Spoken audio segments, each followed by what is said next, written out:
मैं आपको दर्द बताता हूँ मैडम, बिहार का दर्द बताता हूँ। जब एक बंदा बिहार से दूसरे राज्य में जाता है ना, उसको खानदान छोड़नी पड़ती है, अपनी भाषा छोड़नी पड़ती है, सबसे बड़ी बात अपनी माँ को छोड़ के जाना पड़ता है, अपने बीवी बच्चे को छोड़ के जाना पड़ता है। बीवी बच्चे तो छोड़ो, जिसकी शादी नहीं होती तो उसके लिए तो जो है माँ बाप ही है, उसको छोड़ के जाना पड़ता है। सिर्फ 12 से 15 हज़ार की नौकरी के लिए अपने दोस्त की शादी मिस कर देता है, अपने रिश्तेदारी की शादी मिस कर देता है। आप बताओ कितनी दुख वाली बात है ये। वो दोगला है तेजस्वी यादव। अगर वो मुख्यमंत्री बनने का सपना देख रहा है, उसका सपना सपना ही रह जाएगा। वो MY समीकरण का बात करता है ना, तो वो सिर्फ Y का समीकरण का बात करे। मुसलमान उसके साथ नहीं है इस बार। मैं मुस्लिम हूँ, पहले बहुत उसका सपोर्ट करता था RJD का, पर इस बार नहीं, वो दोगलापन दिखा दिया अपना, तो इस बार नहीं आएगा। शहाबुद्दीन मरे थे तो शहाबुद्दीन में नहीं आया, यहाँ दिल्ली में आई, मंगा सकता था शहाबुद्दीन का लाश बिन बिहार, लेकिन नहीं मंगाया, इसलिए मुसलमान बहुत नाराज़ है उससे। नमस्कार, मैं निशा पाल, आप सभी का स्वागत करती हूँ हमारे चैनल पे। देखिए, बिहार में इलेक्शन जो होने वाले हैं उसकी तारीखों का ऐलान हो चुका है। अब लगातार जो पार्टियां हैं वो तैयारियां कर रही है। तेजस्वी यादव ने कल ही ऐलान किया है कि हमारी सरकार जैसे ही बनेगी उसकी 20 दिन के अंदर अंदर एक ऐसा अधिनियम लेके आएंगे जिसके द्वारा हर परिवार में यानी हर फैमिली में एक सरकारी नौकरी दी जाएगी, और सरकारी नौकरी देने की जो प्रक्रिया है वो 20 महीने के अंदर अंदर हो जाएगी। हम तमाम लोगों से जानने की कोशिश करेंगे कि तेजस्वी यादव पे इस बात को लेकर कितना भरोसा जता सकती है बिहार की जनता, और कितना बाकी लोग ये सब विचारों को लेकर क्या सोच विचार रखते हैं, मतलब ये सारी बातों को लेकर उनके मन में क्या चल रहा है। शुभ नाम जानना चाहूँगी मैं आपका। मैम, मेरा नाम अनिकेत है। आप कहाँ से हैं? मैं तो जी बिहार से ही हूँ, लेकिन मैं जब 3-4 साल का था जब से मैं दिल्ली के अंदर रहता हूँ। दिल्ली के अंदर आप रहते हैं तो कहीं ना कहीं पलायन का शिकार आप भी हैं। हाँ बिल्कुल। तो क्या कुछ कहना चाहेंगे? तेजस्वी है वो कह रहे हैं कि हमारी सरकार बनेगी तो 20 दिन के अंदर अंदर एक ऐसा अधिनियम पास करेंगे जिसके तहत हर परिवार में एक सरकारी नौकरी हम दे देंगे। तो कितना भरोसा जता रहे हैं आप तेजस्वी यादव पे? जी, जब पिछली बार सरकार आई थी तो मुझे याद आ रहा है कि जब कुछ दिनों बाद जब ये गठबंधन में आए थे नीतीश कुमार के साथ, जब भी इन्होंने ऐसा कहा था तब क्यों नहीं हुआ? अच्छा, जब इनकी जो धर्मपत्नी है वो हरियाणा से है, उनको आते ही शायद शिक्षा मंत्री बना दिया गया था, जने स्वास्थ्य मंत्री क्यों बना दिया था? उनको तो ग्राउंड की कुछ पता ही नहीं, उन्हें तो बिहार की लैंग्वेज भी नहीं आती, तो उन्हें क्यों बना दिया गया था? मेरा एक सवाल है। और दूसरा, जो वो बात करते हैं, जो संजय सिंह है वो खुद अपने भाई का विरोध संजय सिंह के साथ मिलकर खुद अपने भाई का विरोध करते हैं। जो अपने घर का नहीं हो सका वो राज्य का क्या होगा? देश की तो दूर की बात है। अच्छा, और जो मैं एक चीज़ बताना चाहूँगा, जो भी विपक्ष में है, मैं भी पटेल हूँ, ठीक है, कुर्मी हूँ, नीतीश जी के समाज से आता हूँ, लेकिन मैं उनका सपोर्ट नहीं कर रहा इस बार। क्यों नहीं कर रहा?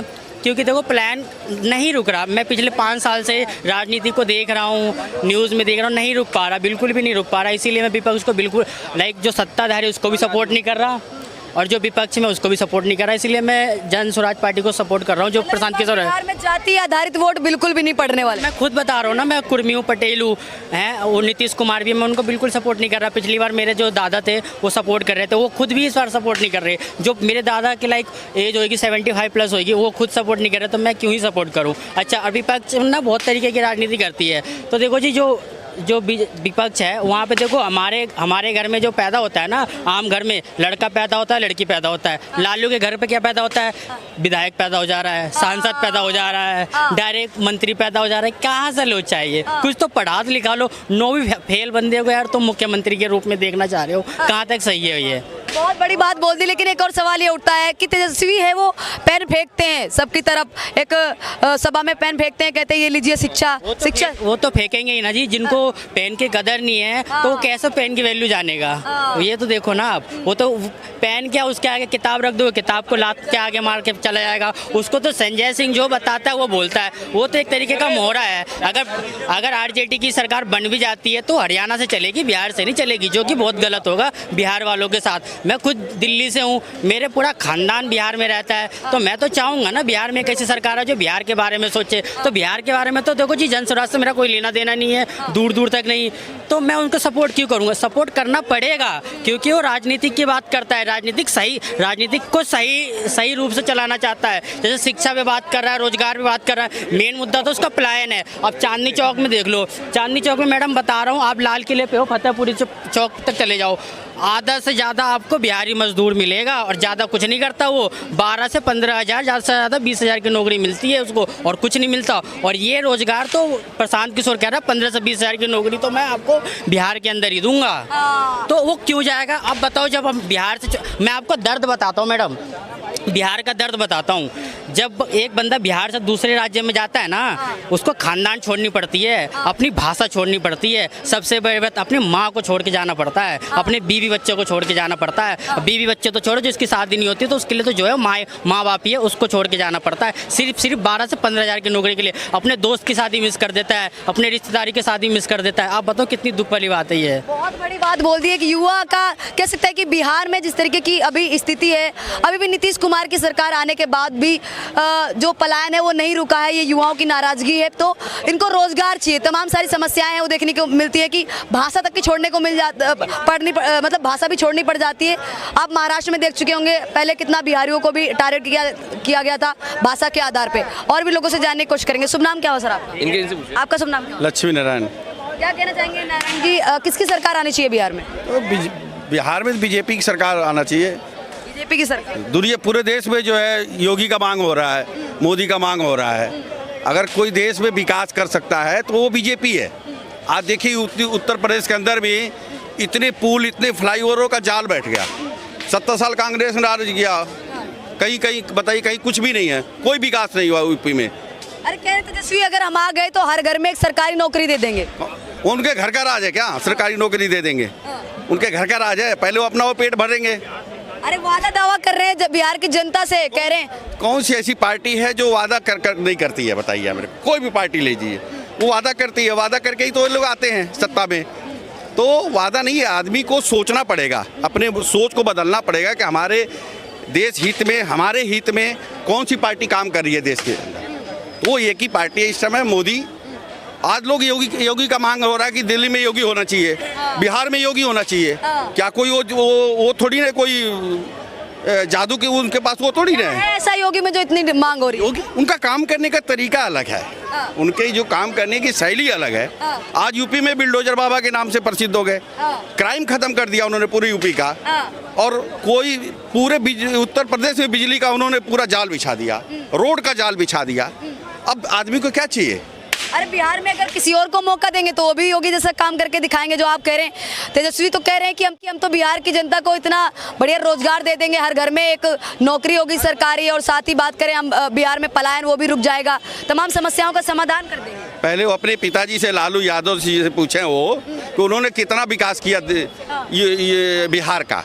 आज भी जो बिहार था आज भी वहीं का वहीं है। आज भी बिहार के अंदर जाइए, अभी हम एक हफ्ता पहले आए बिहार में, आज भी रोड वही है, आज भी क्राइम वही है। 4 बजे 5 बजे बाद में आदमी निकल नहीं सकता। बोलना ही नहीं आता, उसे बोलना ही नहीं आता, उसे तो बोलना क्या चाहिए। उसका भाई जो है चेरप्रताप सिंह, उसको भी बोलने नहीं आता है। उनके घर का ही जानकारी खत्म। वो तो कहीं पंडित बन जाता है, क्या कहता है सबको देंगे, भाई साहब इतना देंगे। तो अपने आप को ये कह रहे हैं पारिवारिक मामला, एक बार जनता मौका दे के दिखाए। जनता को ही कहते हैं वो, सबको सरकारी नोटी बांट देंगे। ये तो तरीका ही बोलने ही नहीं आता उन्हें। तो घर की रेवड़ियां है वो सबको बांट रहे हैं, और कुछ नहीं है। अगर बिहार की जनता को सोचना पड़ेगा कि पूरे देश हित में कौन सी सरकार काम कर रही है, कौन सी पार्टी काम कर रही है, और जब तक वहाँ भी बदलाव नहीं होगा वहाँ भी विकास नहीं होगा। अरे पेन फेंक रहे हैं, पेन दे रहे हैं सबको तेजस्वी यादव भरी सभा से। तो क्या पेन से विकास हो जाएगा?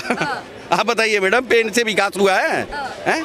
योगी जैसा आदमी होना चाहिए वहाँ पर, योगी जैसा, तब बिहार का विकास होगा। का मतलब 20 साल में कुछ नहीं किया। क्या किया उन्होंने? वो तो पलटू बाबा है। वो तो चलाया, मेट्रो में कोई सुविधा ही नहीं है। मेट्रो निकाला उन्होंने, सारे पब्लिक में मेट्रो चल गई है बस 3 से कोई सुविधा नहीं है मैडम। अभी टिकट तो मिल नहीं रही है वहाँ पर, कह रहे हैं टिकट तो मिल नहीं रही है, पब्लिक भड़की हुई है, कह रहे हैं कि वॉशरूम तक नहीं बनाया है, लोग बाहर गुटखा थूक रहे हैं स्टेशन पे ही। 3 स्टेशन में बहुत बुरा हाल है वहाँ का। तो नीतीश चाचा की वजह से हो सकता है कि खामियाजा भुगतना पड़ सकता है बीजेपी। बिल्कुल यही है। बाकी बीजेपी वहाँ बड़ा मजबूत है, और मेरे हिसाब से बीजेपी आना चाहिए वहाँ पर। बीजेपी आनी चाहिए बिल्कुल। अगर किसी और की आ गई इंडिया गठबंधन की, क्योंकि राहुल गांधी इतनी यात्रा करके आए, राहुल गांधी वोट अधिकार यात्रा करके आए हैं, तेजस्वी बिहार अधिकार, इन यात्राओं का प्रभाव पड़ने वाला है, साफ तौर पे कह रहे हैं वो। जनता जागरूक हो गई है मैडम, अब जनता पढ़ी लिखी है, अब जनता समझ रही है कि ऐसे यात्रा करने से कुछ नहीं होगा। हाँ, 70 साल में क्या हुआ? आज ये जहाँ आप खड़े हैं, आज बीजेपी के राज से पहले आप देखें यहाँ खड़े इतना खड़े हो नहीं हो पाते, इतनी गंदगी इतनी क्या। आज खुद देखिए आप, तो आदमी का सोच बदलना पड़ेगा, सबको बदलना पड़ेगा, तभी देश विकास करेगा। 14 नवंबर को रिजल्ट आएगा, साफ तौर पे बोल दिया गया, तो रिजल्ट में क्या कुछ बीजेपी आएगी वहाँ भी, बीजेपी आएगी बिल्कुल। और इंडिया गठबंधन का क्या होगा, तेजस्वी का क्या होगा? ये तो गठबंधन बनाते रहते हैं, तोड़ते रहते हैं, इनका तो सब चलता रहता है इनका। मगर आएगी वहाँ पर बीजेपी। क्या शुभ नाम क्या हो आपका? सागर कुमार। सागर जी कहाँ से आप? मैं बड़ौद बागपत से हूँ। बिहार में किसकी सरकार बननी चाहिए, क्या कुछ कहना चाहेंगे? उत्तर प्रदेश का पड़ोसी राज्य है बिहार, क्या योगी की सरकार बनेगी वहाँ पे, योगी की सरकार। योगी की सरकार जी। योगी की सरकार अब कह रहे हैं कि बाकी और भी तो है, योगी की नीतीश कुमार भी हैं, तमाम जो है योगी तो उत्तर प्रदेश में बैठे हुए हैं, बाकी और नहीं, जो अब तक वहाँ पे नतीजे हैं और जो अब तक मतलब योगी ने काम किया है, इतना बढ़िया काम किया है यूपी में भी, और यूपी में ही नहीं, नेपाल तक योगी जी की चर्चा है और इसके बीजेपी सरकार की चर्चा है, तो वहाँ पे 100% बीजेपी की सरकार आएगी। बीजेपी की सरकार है। हाँ, बीजेपी की सरकार आएगी। कहाँ से हैं आप? बिहार, बिहार में कहाँ से हैं? नवादा। नवादा से। किसकी सरकार देख रहे हैं बिहार में इस बार? नीतीश कुमार। नीतीश कुमार की। नीतीश कुमार आएगा, वो काम किया है। तेजस्वी आपको हर घर में, आपके घर में नौकरी देंगे एक। बड़ा दोगला कोई बिहार में भी है ही नहीं। दोगला बता रहे हैं आप? वो दोगला है तेजस्वी यादव। अगर वो मुख्यमंत्री बनने का सपना देख रहा है, उसका सपना सपना ही रह जाएगा। वो MY समीकरण का बात करता है ना, तो वो सिर्फ Y का समीकरण का बात करे, मुसलमान उसके साथ नहीं है इस बार। मैं मुस्लिम हूँ, पहले बहुत उसका सपोर्ट करता था RJD का, पर इस बार नहीं, वो दोगलापन दिखा दिया अपना, तो इस बार नहीं आएगा। साहबुद्दीन मरे थे तो साहबुद्दीन में नहीं आया, यहाँ दिल्ली में आई, मंगा सकता था साहबुद्दीन का लाश बिन बिहार, लेकिन नहीं मंगाया, इसलिए मुसलमान बहुत नाराज़ है उससे। तेजस्वी यादव अब सपना उसका रह गया कि मुख्यमंत्री बनेगा, मुख्यमंत्री की खुशी में बैठेगा, तेजस्वी यादव का ये सपना रह गया। आप साहबुद्दीन को मानते हो? साहबुद्दीन को मानते हो? साहबुद्दीन को मानते हैं। साहबुद्दीन कौन था, पता है आपको? साहबुद्दीन बिहार के शेर है। शेर नहीं था भाई। अरे शेर था, वो गरीब का काम किया भी है। यार कहाँ पे हो अभी? हम बिहार से हैं। हम भी बिहार कहाँ पे हो? ये साहब और तेजस्वी का सपोर्ट में नहीं है। सुनिए इनके सुनिए साहबुद्दीन दोगला कर दिया है साहबुद्दीन के साथ में तेजस्वी ने। इन्होंने ये क्या है, साहबुद्दीन के सपोर्टर है, ठीक है, और आपका तेजस्वी जो है ना, वही नारा लगाता है साहबुद्दीन जी। इलेक्शन के टाइम लगाने से क्या होगा? इलेक्शन के टाइम बहुत बड़ा क्रिमिनल था, बहुत बड़ा क्रिमिनल साहबुद्दीन। आपकी नजर में क्रिमिनल होगा भैया? आपकी नजर में मसीहा थे क्या? मसीहा थे, गरीब के क्या आप बात कर रहे हैं? भाई सुनो, AK-47 की ना पूरी बॉक्स मिली थी उसके घर में। लाल यादव के घर में भी मिली, लाल यादव के घर में भी तुम मिली। भी, और तुम बोल रहे, पता है पूरे हिंदुओं का नरसंहार किया था वहाँ पे। अरे भाई, क्या पे हो यार? मैं तुम हिंदू मुस्लिम का बात नहीं कर रहा हूँ बड़े भाई। तुम गजब इंसान हो। तुम बोलो अच्छा एक बात बताइए, अभी आपने कहा कि नीतीश चाचा को, तेजू भैया का सपोर्ट है।